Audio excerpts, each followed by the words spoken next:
الحمدللہ نحمدہ ونصلی علی رسولہ الکریم اما بعد اللہم انفعنا بما علمتنا وعلمنا ما ينفعنا وارزقنا علما تنفعنا به آمین۔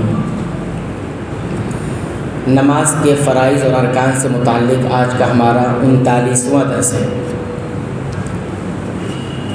نماز کے فرائض میں سے 13واں فرض اور رکن وہ ہے نماز کے ارکان کے درمیان ترتیب قائم رکھنا، یعنی ایک کے بعد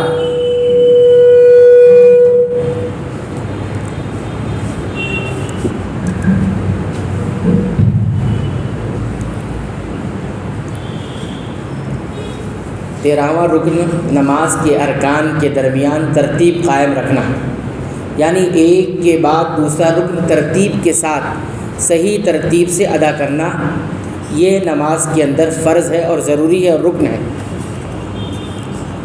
اس کی دلیل کے طور پر ہم دیکھیں گے صحیح بخاری اور صحیح مسلم کی حدیث ہے کہ ابو ہریرہ رضی اللہ تعالی عنہ بیان کرتے ہیں کہ ایک شخص مسجد میں داخل ہوا جبکہ رسول اللہ صلی اللہ علیہ وسلم مسجد کے کونے میں تشریف فرما تھے۔ اس شخص نے نماز پڑھی، پھر آ کر سلام کیا۔ آپ صلی اللہ علیہ وسلم نے فرمایا وعلیکم السلام، واپس جاؤ اور دوبارہ نماز پڑھو کیونکہ تم نے نماز نہیں پڑھی۔ وہ شخص دوبارہ گیا، نماز پڑھی، پھر آ کر سلام کیا۔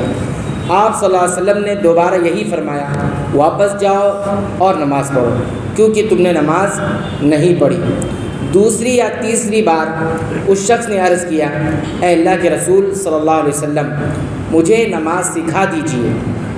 تو آپ صلی اللہ علیہ وسلم نے فرمایا جب تم نماز کے لیے کھڑے ہو تو اچھی طرح وضو کرو، پھر قبلہ کی طرف رخ کرو، تکبیر کہو، پھر جتنا قرآن آسانی سے پڑھ سکو پڑھو، پھر رکوع کرو یہاں تک کہ اطمینان سے رکوع میں ٹھہر جاؤ، پھر اٹھو یہاں تک کہ سیدھے کھڑے ہو جاؤ، پھر سجدہ کرو یہاں تک کہ اطمینان سے سجدہ کرو، پھر اٹھو یہاں تک کہ اطمینان سے بیٹھ جاؤ، پھر دوبارہ سجدہ کرو یہاں تک کہ اطمینان سے سجدہ کرو، پھر اٹھو یہاں تک کہ اطمینان سے بیٹھ جاؤ، اور اپنی پوری نماز میں اسی طرح کرتے رہو۔ یہ صحیح بخاری اور صحیح مسلم کی حدیث ہے۔ اس حدیث سے کیا معلوم ہوا؟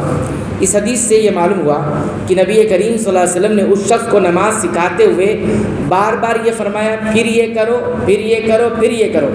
یہ پھر کے لیے جو عربی الفاظ آتے ہیں وہ ہے ثم، پھر یہ کرو، پھر یہ کرو۔ تو یہ جو ثم جو آتا ہے لفظ جس کا معنی پھر کا ہوتا ہے، یہ اس کا معنی ہوتا ہے ترتیب کے ساتھ کرنا ہے، یعنی پہلے یہ کرنا ہے، پھر یہ کرنا ہے، پھر یہ کرنا ہے، 1 نمبر 2 نمبر 3 نمبر ایسے۔ جو 2 نمبر پہ وہ پہلے نمبر پہ نہیں آئے گا، جو پہلے نمبر پہ وہ تیسرے اور دوسرے پہ نہیں آئے گا، یعنی پہلے کھڑے ہونا ہے، یہ نہیں کہ کوئی پہلے بیٹھ کے نماز پڑھے گا پھر کھڑے ہو جائے گا۔ تو علماء کہتے ہیں کہ اس سے معلوم ہوا کہ نماز میں ترتیب کیا ہے، ضروری ہے۔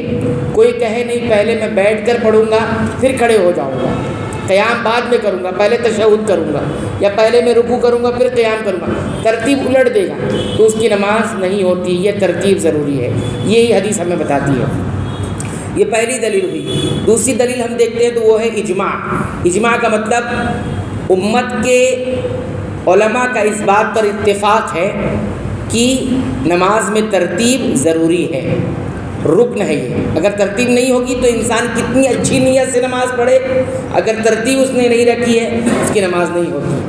اور اس بات کو امام ابن حزم، ابن رشد، امام حیثمی اور دیگر ائمہ نے اس بات کو نقل کیا ہے کہ اس بات پر اجماع ہے۔ ابن حزم فرماتے ہیں اس بات میں کوئی اختلاف نہیں ہے کہ اگر کوئی شخص نماز میں بھول کر بیٹھنے کو کھڑے ہونے کی جگہ کر دے، یا کھڑے ہونے کو بیٹھنے کی جگہ، یا رکوع کو سجدے کی جگہ کر دے تو یہ اس کے لیے کافی نہیں ہوگا۔ اس کا مطلب یہ ہے کہ اس کی نماز درست نہیں ہوگی۔ تو اختلافی مسئلہ بھی نہیں ہے یہ کہ کوئی اختلاف کرے کہ بغیر ترتیب کی نماز پڑھی جا سکتی ہے، اختلافی مسئلہ بھی نہیں ہے۔ اور اجماع بھی ایک دلیل ہے شریعت کی، یاد رکھیں اجماع اور اتفاق ہونا بھی شریعت کی ایک دلیل۔ تیسری دلیل نبی کریم صلی اللہ علیہ وسلم کا عمل اگر ہم دیکھتے ہیں تو علماء کہتے ہیں کہ نبی کریم صلی اللہ علیہ وسلم نے ہمیشہ اپنی پوری زندگی میں نماز اسی ترتیب کے ساتھ ادا کی ہے جس ترتیب سے آپ نے سکھائی ہے۔ کبھی بھی اس ترتیب کو آپ نے چھوڑا نہیں، کبھی بھی ایسا نہیں ہوا کہ آپ صلی اللہ علیہ وسلم نے ترتیب الٹ دی ہو، پہلے سجدہ کیا ہو، پھر رکوع کیا ہو، پھر قیام کیا ہو، کھڑے ہو کر نماز پڑھی ہو، ایسا نہیں ہوا کبھی بھی۔ اور آپ صلی اللہ علیہ وسلم پھر فرما بھی دیا تھا کہ نماز اسی طرح پڑھو جیسا تم نے مجھے پڑھتے ہوئے دیکھا ہے۔ یہ صحابہ سے کہا اور صحابہ نے پورا پڑھ کر بتایا اور پورا پہنچایا، تو ہمیں علم کے ذریعے حاصل ہوا، صحابہ کو دیکھ کر حاصل ہوا۔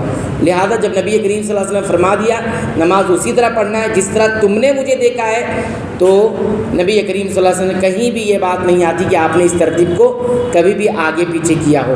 تو ترتیب ضروری ہے، نماز ایسے نہیں کہ جیسے دل چاہے ویسے ارکان بدل لیں، بلکہ ترتیب ضروری ہے۔ پہلے قیام یعنی کھڑے ہونا، پھر رکوع کرنا، پھر سجدہ کرنا، یہ پوری ترتیب ہے، اسی طرح نماز ہوگی۔ اگر کسی نے الٹا سیدھا کیا تو اس کی نماز نہیں ہوگی۔ یہ ہم نے 13واں رکن بتایا۔ اب ایک رکن اور باقی ہے، فرض باقی ہے جو نماز میں ضروری ہے، آئندہ درس میں ذکر کریں گے۔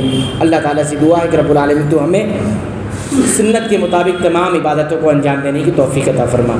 اے اللہ تو ہماری عبادتوں کو قبول فرما لے اور اس میں ہونے والی لغزش و خطاؤں کو معاف فرما دے۔ اے اللہ تو ہماری مغفرت فرما، ہمارے والدین کی مغفرت فرما، تمام مسلمانوں، مومنوں، اہل توحید کی مغفرت فرما، آمین۔